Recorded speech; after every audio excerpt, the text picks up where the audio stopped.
ঢাকা চট্টগ্রাম মহাসড়কে এখন থেকে নির্ধারিত গতিসীমা অতিক্রম, উল্টো পথে চলাচল, ঝুঁকিপূর্ণ ওভারটেকিং সহ ট্রাফিক আইন লঙ্ঘন করলেই মুখোমুখি হতে হবে স্বয়ংক্রিয় জরিমানার। এই তথ্য তাৎক্ষণিকভাবে চলে যাবে বিআরটি এর ডাটাবেজে। এরপর গাড়ির নিবন্ধিত মালিকের মোবাইল ফোনে পাঠানো হবে SMS। অর্থ পরিশোধ করতে হবে অনলাইনে। বারবার আইন লঙ্ঘন করলে বাতিল হতে পারে গাড়ির নিবন্ধন।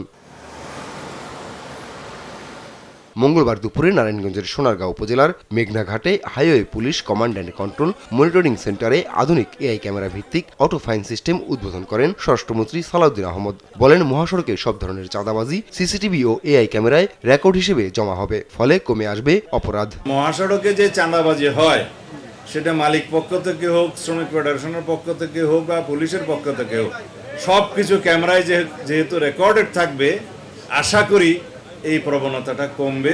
স্বরাষ্ট্রমন্ত্রী বলেন, মহাসড়কে অননুমোদিত ও লাইসেন্সবিহীন কোনো 3 হুইলার বা নন মোটরাইজড যান চলতে দেওয়া হবে না। এর বিরুদ্ধে পুলিশ তাৎক্ষণিক ব্যবস্থা নেবে। কোনো অবস্থাতে মহাসড়কে নন মোটরাইজড এনি ভেহিকল অথবা 3 হুইলার গুলো মহাসড়কে চলতে দেয়া ঠিক নয়, সেটা আমরা মেনটেন করব।